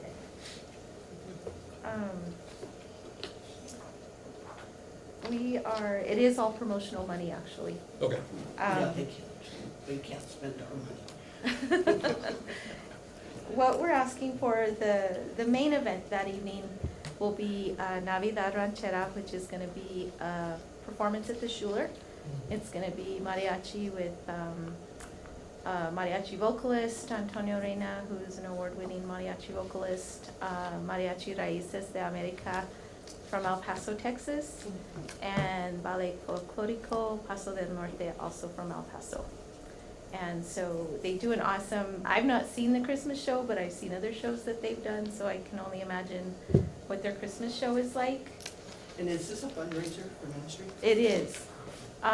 What it is our organization fundraiser, because as you know, when we write for grant money, we have to use it specific for what the grant money is for. So we have to generate our operating income in other ways, and this is one of our ways, is that show. And you are aware if you have more than 3 fundraising events, you must pay gross receipts on them. Yes, but this is our one fundraising event for our organization. Will you The raise Gate funds? City Music Festival is its own kind of entity. We pretty much break even on, the Cinco de Mayo. The balloon rally is It's its not own on the entity. profit that you make, that you pay gross receipts. Right. It's on the sales, and I don't think, you could check with taxation and revenue, but I don't think you can separate out your events. They're all your We'll events. check them. This would be our third. If, I'm with the just making balloon you rally, the aware. Gate City Music Festival, and then this one. But we do have to do something to raise funds for our regular operating monies. There's times that the grants don't cover our insurance premiums. We have quarterly meetings that we have to go to and things like that we need, board retreats, things like that we need to do. So that's what that is for. We will also be advertising, the tree lighting that's happening that Saturday after Thanksgiving. Santa in the Park this year is gonna be done by the Lions Club. but we'll also advertise that, and we're gonna have, as you voted on earlier, our third annual Festival of Light. So all of those things will be in this promotion. So, we're gonna do posters, programs, tent cards, just to get the word out. I'm estimating $600 for that. Newspaper ads, $1,200. We will advertise in the World Journal and the Las Vegas Optic, possibly the Trinidad Chronicle, or the Sangre de Cristo Chronicle. But I've allowed $1,200 because color ads are quite expensive. The Santa de Cristo Chronicle doesn't exist In Angel Fire. in Angel. I mean, we want to draw people in, so, you know, we're Okay, trying I to, didn't even think, I thought it went out of business. I don't think so. I don't know, maybe I'm wrong.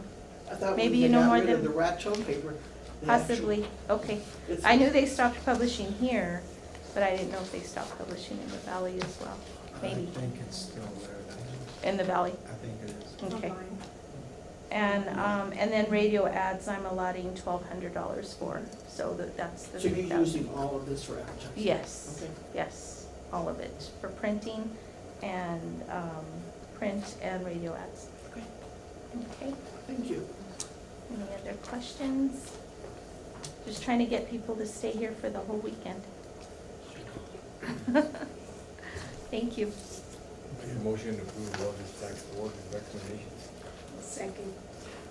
Motion and a second to approve the recommendation of the Lodgers Tax Board for $3,000 to be given to Raton Main Street to be used for their 2016 holiday events.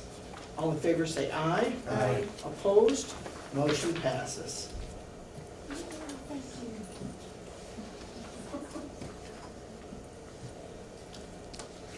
Deliberate and act on resolution 2016-37, authorizing the certification of the City of Raton 2016 capital asset inventory.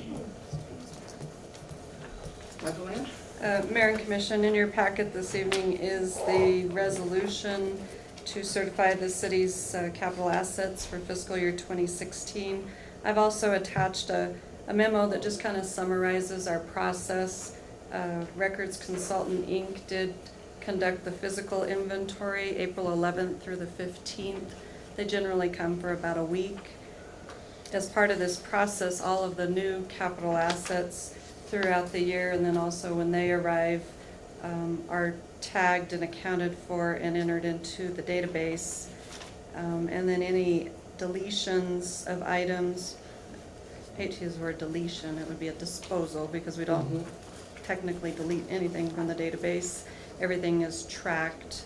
But if anything has reached its useful life, damaged beyond repair, considered surplus, missing, those types of things, then we would account for that in the system as a disposal, retired, surplus, with a proper description. I've attached for you the inventory analysis, and this is a report that's generated from our database, and it actually splits up all of our assets into various item classes. When we do the audit, the item classes that are included in our audit report are those that are 5,000 and above, because that is the requirement for depreciation and capitalization. I thought you were gonna say Piva. I'm being facetious. And then the information below that is just something I kind of do to reconcile all of this and make sure that, you know, our beginning and ending balances from the previous year reconcile, which we do know based on the action that was taken at a previous meeting. We did add the recycle baler and the conveyor, which did change our beginning balance. And so all of that information was provided to our auditors to be included in our report. And then we also separate out the sanitation department because it is an enterprise fund. And so all of their depreciation and assets are tracked as a separate department. So going back to the memo, I did cite the administrative code that does require, per the state auditor's requirements, that the commission must certify the inventory annually. And part of that certification is just stating that we do follow proper procedures, which now that we do have a database in place, we're doing that. We're doing the annual physical inventory, which we are using the contracted entity Records Consultants, Inc. to do that. So I did note. Oh, wait, no, go ahead, finish. We do have 1,593 inventory items in our database. I do keep all of that in a binder, which is available for anybody to view at any time. So I have a copy of our policy and procedure in here, and then I also break it out by department, and then all of the depreciation reports, everything. I keep all of that in this binder. And Is your is it an actual depreciation program that they use? What do they do? Because you're gonna have some stuff that has already been depreciated out. well, Fully depreciated. the schedule actually will show the actual cost, accumulated depreciation, the book value, and if something's fully depreciated, then that's the accumulated. It still stays on, it just doesn't get any depreciation. Correct, yes. So, and like I said, all of this is available to you if you want to look at it in further detail. And then as far as what we consider LIB, which is land improvements and buildings, we have 549 items in that category. So we will start making preparations with RCI to get on the calendar for the next fiscal year. We like to get them here about March or April, usually during good weather, because a tremendous amount of it is conducted outdoors. And they do come from San Antonio, so they're not really used to the cold weather. So I'll start working with them to get some dates together for next year. And we try to avoid kind of the busy time of year when we're working on the budget. Do they separate out land and buildings? Two separate items? We do. We have two separate item classes. The land is under item class 6610, and then we have improvements other than buildings, Right. an infrastructure item class, and then we have building improvements and leasehold improvements. Yeah, because you don't appreciate land. Mhm.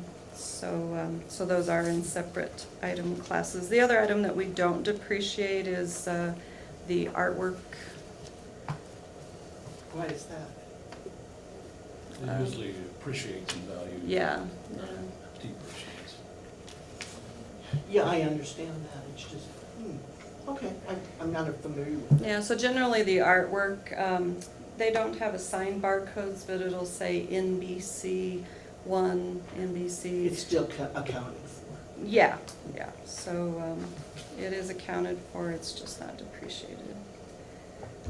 If there's any other questions, I think that, our auditors, this is the second year now that we've been able to extract the information from the database and give them the information that they need in order to satisfy the requirement for the audit and not get a finding. So up to this point, we were getting a qualified audit mainly because of our capital assets.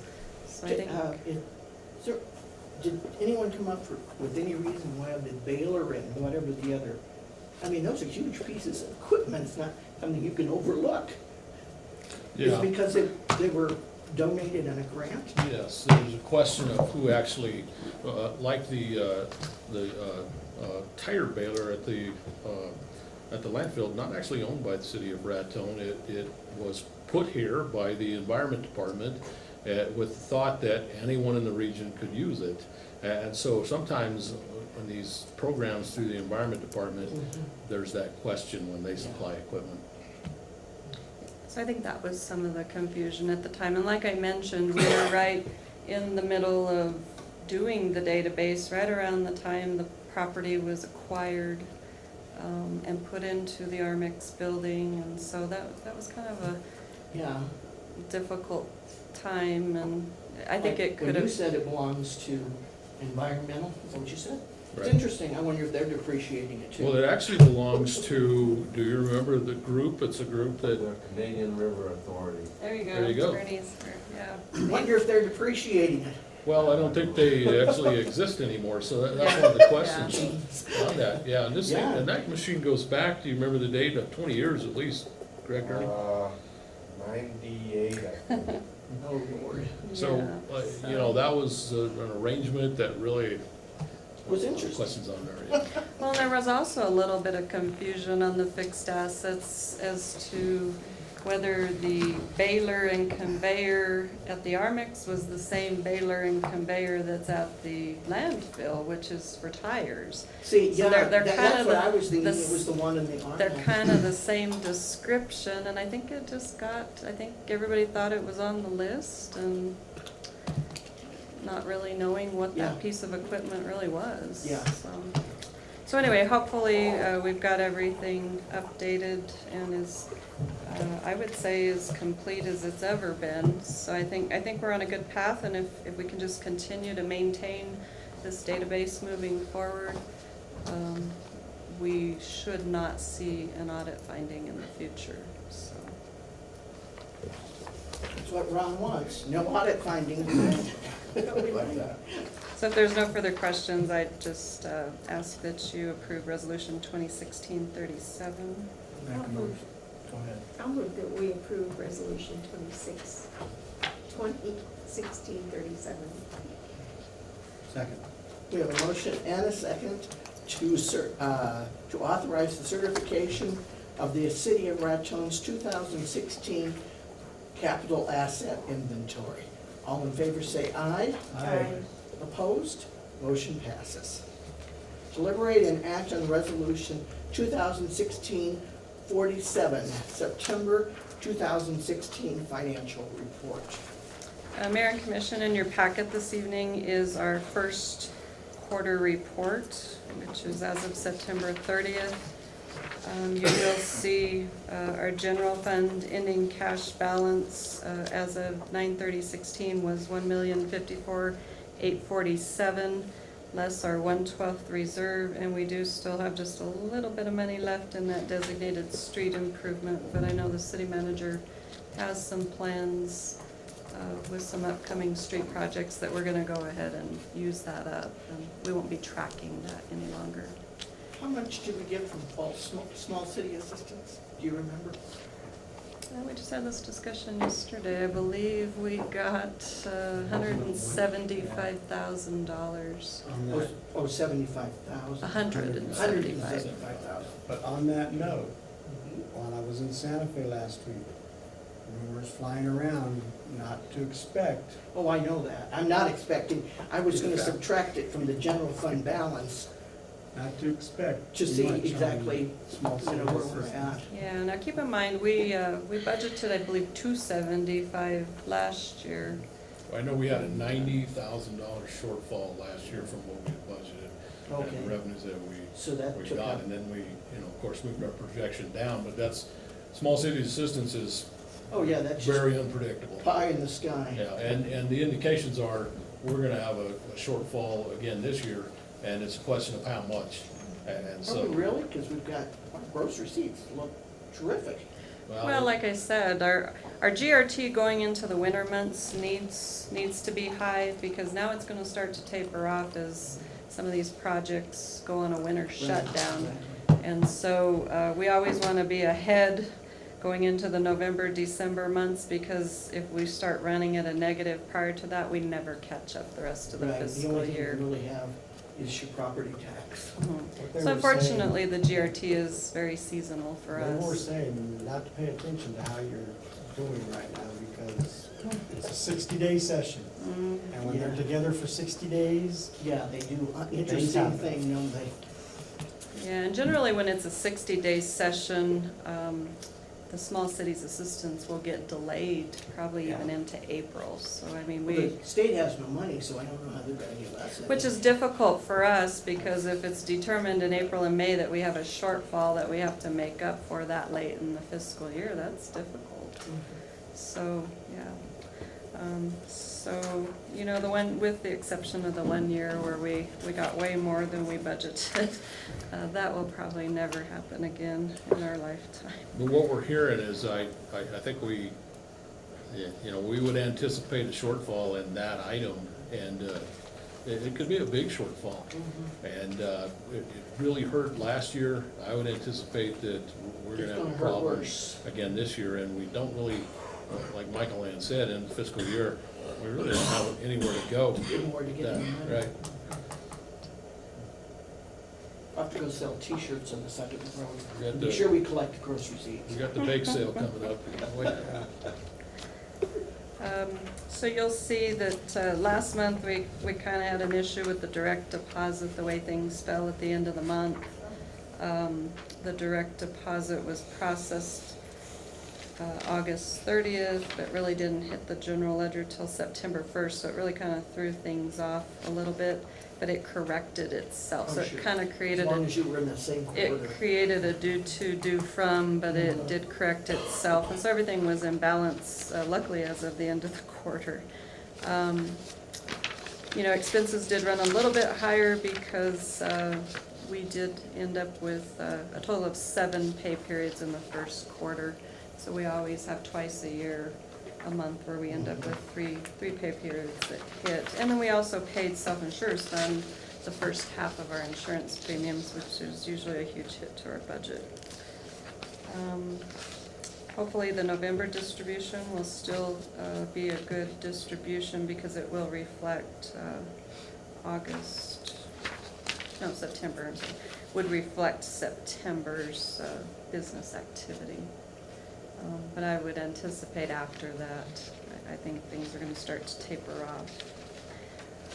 The first quarter report will be sent to DFA before the October 30th deadline. I have included for you in your packet another memo that we got from DFA, and I also attended a webinar last week, and gosh, the handout was like 67 pages. So they were very thorough, and they went into a lot of detail regarding the review process that they go through with quarterly reports, budgets, just everything that gets submitted to DFA. And so it's no longer just a checklist saying, oh, okay, that looks good, you submitted it. It's actually going through a very thorough review process, and they probably have a 4 or 5 page checklist of things that they're checking. They're monitoring your gross receipts activity. They really want to make sure that communities aren't overspending, getting themselves into trouble. Into trouble like they are. So they are getting very strict, and you will see that if your report is even 1 day late, you'll receive an email notification. If it's a week, 5 days or longer, the next letter notification goes to the mayor, and then it also is copied to the state auditor's office. So, It was interesting because of the carbon copy, what is BFB analysis where are you or looking? analytics? I'm on the last page. It's who they send these things to. I guess those would probably be our the various financial analysts. I don't know what the BFB stands for. Maybe that's part of its name, I don't know. And then it goes to the state auditor's office. It's part of the finance bureau, so. And Bill Fulgenetti, I thought that was very interesting. And I don't know who Steve Coleman, NMAC. Well, that's your New Mexico Administrative Code, so almost all of the regulations that we follow with DFA. They're checking to see. And they're being this strict with all of the departments. Aging and long-term was notified the same thing.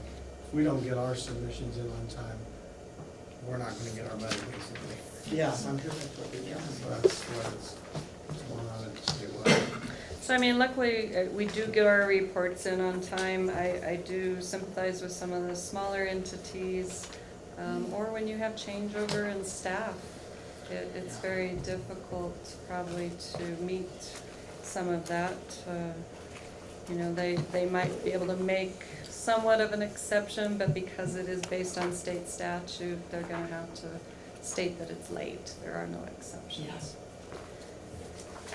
You can't die before the deadline. Did anybody have any specific questions on our report for the first quarter? I think we're doing well, and department heads are all operating within budget for the first quarter. Make a motion to accept resolution 2016-47. Okay. We have a motion and a second to accept resolution 2016-47, September 2016 financial reports. Thank you for all your work. And I got one more. Yeah, Oh. I know, Kay. All in favor? Yeah, all in favor. Deliberate and act on resolution 2016-48, budget adjustment 3, fiscal year 17. It was pretty something. Okay, Mayor and Commission, this evening we have a real brief, short budget adjustment. It does reflect the action that the commission took at the last meeting to approve the billboard contract. And so we are increasing that in the lodger's tax promo fund, and then also just a line item adjustment in the police law enforcement protection fund. Yeah, I wonder what fund. I guess I didn't put a heading on that, but it is law enforcement protection fund. And the only line item they had budgeted was training and travel, but they did have some canine equipment expense that we're reclassifying to an equipment line item. I just recommend changing that to fiscal year 17. Oh, yeah. Good eye. So I'll change that, and then Jelly has to look at this. I'll go ahead and put the heading also that it is the law enforcement protection fund. Yeah, they might wonder down there. Okay. So is there any other corrections? I'd make a motion that we approve resolution 2016-48, budget adjustment number 3 for fiscal year 17 as amended. We have a motion and a second to approve resolution 2016-48, budget adjustment number 3, fiscal year 17 as amended. All in favor say aye. Aye. Opposed? Thank you. Motion carries. Thank you. Mayor and Commission, I'd like to just interject at this point that the auditors were on site for their test work last week, and you've heard the report from Michael Ann on fixed assets. Of course, that's a key one for the auditors, spent a lot of time on that. And I would like to point out just an exceptional effort by our city treasurer, Michael Ann, in getting all of this done and getting it done timely. The requirements are becoming tougher and tougher. You know, auditors are here, they're not very patient people, and a lot of, you might have, Offense to that. you may have noticed Michael Ann down here weekends, late at night, some very long hours, early in the morning, and just want to really recognize her exceptional efforts into meeting these important goals. So, Absolutely. thanks, Michael Ann. Thank you. More importantly, all the numbers match where they need to match. That's right. Okay. Deliberate and act on recommendation for bid award for the new fire station parking lot. Chief Matthews. Good evening, Mayor, Commission. Hopefully keep this brief. In August, we submitted a request for bid for our parking lot, landscaping, retaining walls and such, and we had a budget of about $150,000. This is all fire fund money, it's not general fund money or anything. The one bid that came in was $320,000, way over our anticipated budget. So we denied that bid, and we scaled down our expectations for this year, put out another request for bid, and we did get a bid from Serrazio and Company for $149,000. The items that were not included, which helped us make this, we will easily be able to postpone until next year when funds are available. So I would request your approval to go ahead and approve this parking lot. I'll make a motion to approve bid for the new fire station parking lot. I'll second. We have a motion and a second to approve the bid award for the new fire station parking lot to William Serrazio, I think for $149,933.70. That sounds right. What items did you take out of here? Uh, Get rid of retaining, 150,000. retaining wall, all, for the most part, around the perimeter. Yeah. The back parking lot, which is where most of the employees would park, there's still gonna be plenty of room up front. That's primarily, and some landscaping plants, things like that. It just, when I said 100,000, what did you take out of here? Yeah, I see it now. Okay, thank you. You're welcome. Thank you. Vote. We can vote. Did I have a motion? I have a motion and a second. Okay, that's, all in favor, say aye. Aye. Opposed? Motion passes. Deliberate and act on approval of FY18 Juvenile Justice Grant Application Submission. Mr. Berry, you know anything about, okay. Hi. Good evening, Mayor, City Commissions, and also Mr. Scott Berry, City Manager. I'm very excited for this FY18 grant application. Since 2012, it was the easiest to put together. And the reason for that is strategic plans were set and put in place to expand services into different locations within Union County and also Colfax County. And currently, I'm very excited to announce that we're serving 9 different locations. And the services will continue to expand this year and continue to serve both Union and Colfax County. And we took the stats and the data from New Mexico YRRS along with our program and the programs of the Boys Council, Girls Circle, and Restorative Justice by Colfax County Juvenile Justice Continuum. And the amounts that are asked for and that we're wanting to be allocated is the same amount of funding from FY17. And the reason for that is FY17, we said we will expand, we will need this money to provide these services. Now the expansion has been met, and therefore we want to make sure that we are meeting the stats of what the contract requires. And it's 200 youth in Girls Circle, 100 youth in Boys Council, and a total of 21 youth in Restorative Justice. So far, up to this point, we are serving a total of 58 students, and we're looking to expand services into Raton Public Schools, and we're hoping to meet hopefully 120 within a month and a half. So we will meet the numbers at no problem. It's still early in the grant period of FY17. But if you take a look at the packet, it's real simple. We'll go over to, I'd like to go over to the City of Raton Continuum, and it's about 13 pages in.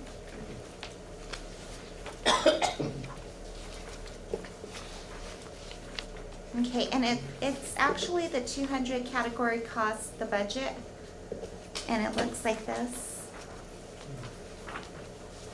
And on that budget, we went with the same numbers that were configured last year, with the same for the Continuum Coordinator and also City of Raton Fiduciary Agent. They do approve a 4% administrative cost to the grant. So we did request $5,030 for the City of Raton, and that is the same that was fulfilled this year. And then we also have our in-kind numbers, and we have our equipment, and with the equipment, we did have to look into whether the equipment was new or whether it had decreased in value, and all those items had decreased in value from years prior, and it was done at a 60% value. And then we went into our Youth Continuum Board members, and that is something new to the Continuum this year. We are requesting quite a bit from the grant funds for that area, $1,200, but I am proud to announce that this year we took the money from my travel line item to be able to send a youth down to Washington, D.C., and it was such an excellent experience. I'm so excited where these programs have advanced and where they've taken the youth and the opportunities they're offering. We're doing a lot of community service give back projects, and we're hoping to do so alongside with the schools besides just the subcontractor. And it is providing opportunities of scholarships and different items of that sort. So that line item is a higher number. And then if you go to the second page to last, it gives a breakdown of exactly what's requested for FY18 and the continuum personnel and fringe. And there's no match to that because that number is only the continuum coordinator not being a full-time employee. Therefore, there is no benefits. It is 30 hours contracted. And then the continuum subcontracts and continuum supplies and travel. And then the program IPO. The total additional funding source required for this next FY18 grant application will be $45,736. And this year, it was around the same amount. So far, we are at $22,635 in our in-kind match, and therefore we need to meet 25,000 more, and we have until June 30th to do so. So we're at a very good place. We've done all that from July up until this point. And the total amount that we're requesting is $134,830 from CYFD this year. Any questions? I just want to commend you. This has come a long ways from the first time we went through this. So, Thank you. I sure appreciate very that. good, very good. I would make a motion that Mr. Berry, do you have something? I would just note on the first page that the city manager is set up as the signatory official, so if you're contemplating approval of that, if you could include in your motion, authorizing the city manager to sign the documents. So moved, as Mr. Berry said.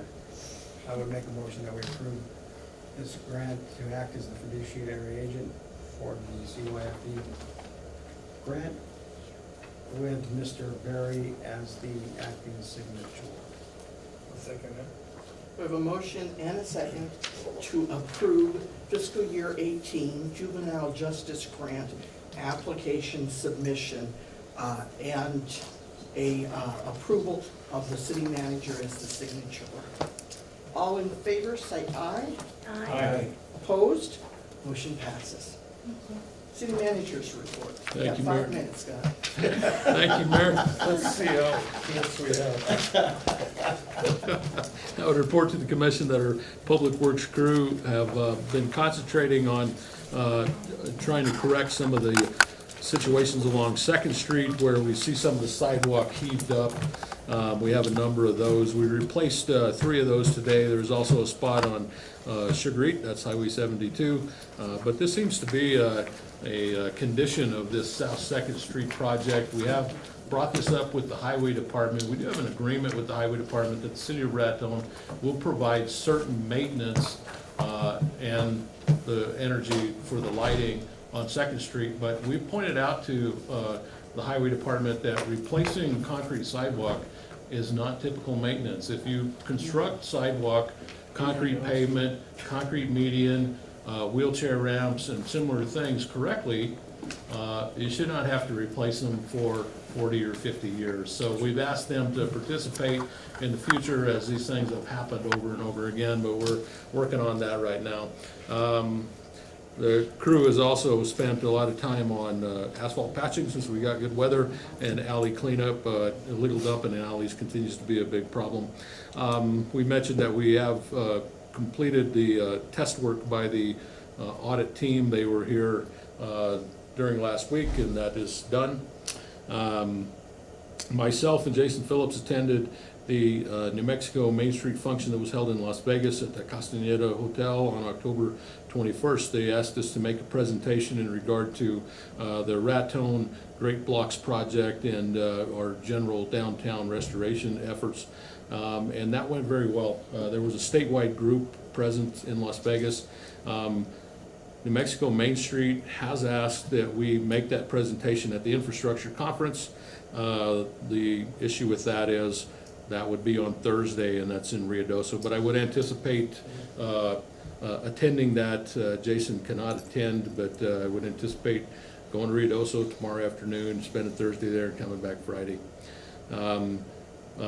Solid Waste and Jason Phillips has conducted field trips of the 3rd grade and the 5th grade classes at the recycling center. got a lot of positive feedback on that.